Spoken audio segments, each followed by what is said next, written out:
Shalom, saudara yang terkasih di dalam Tuhan Yesus Kristus. Kembali kita berjumpa dalam kasih Tuhan di tengah minggu ini melalui pesan pengharapan. Saya berdoa kiranya dimanapun saudara berada, selalu di dalam perlindungan Tuhan dan penyertaan Tuhan dan dalam anugerah Tuhan yang sempurna. Dan biarlah setiap kita terus menjaga keintiman kita, hubungan kita dengan Tuhan. Saudara yang terkasih dalam Tuhan Yesus Kristus, pada kesempatan hari ini, saat ini, saya akan membawakan renungan untuk setiap kita yang didasari ayatnya dari Filipi 4 ayat yang 13. Saya percaya ini adalah salah satu ayat yang menjadi banyak hafalan bagi kita semua, di mana Filipi ayat 4, pasal 4 ayat yang 13 berbunyi demikian. Segala perkara dapat kutanggung di dalam Dia yang memberi kekuatan kepadaku. Sekaligus saya bacakan Filipi 4 ayat 13, segala perkara dapat kutanggung di dalam Dia yang memberi kekuatan kepadaku.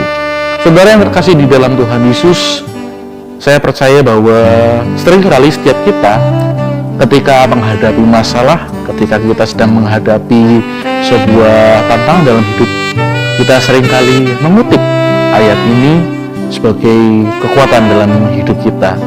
Nah, saudara yang terkasih dalam Tuhan Yesus, sebenarnya apa yang dimaksud Paulus tentang segala perkara tersebut?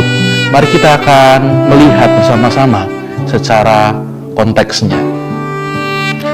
Ternyata segala perkara yang dimaksud oleh Rasul Paulus, kita dapat temukan jawabannya di ayatnya yang sebelumnya, yaitu di ayatnya yang ke-12. Jadi ternyata perkara ini justru adalah tentang hal keuangan.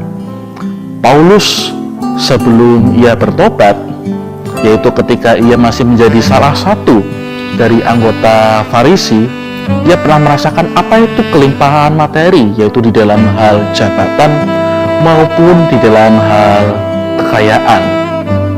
Namun setelah ia bertobat, Paulus meninggalkan semuanya itu, dan apa yang ia dapatkan?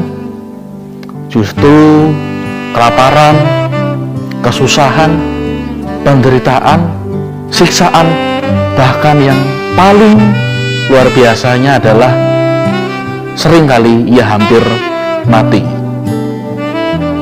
Jadi di ayatnya yang ke-12, baik itu di dalam hal kenyang maupun lapar, baik itu di dalam hal berkelimpahan maupun kekurangan, bagi Paulus itu adalah hal yang biasa dan tidak esensial. Justru yang terpenting adalah menurut Paulus, apakah dia ada di dalam Kristus, dia tinggal di dalam Kristus ketika ia menghadapi dan melewati semua kondisi itu, ketika ia menghadapi semua kondisi tersebut. Ketika ia tinggal di dalam Kristus, maka masalah kekurangan pun dapat ia tanggung, dapat ia lalui, dan ia tidak bersungut-sungut.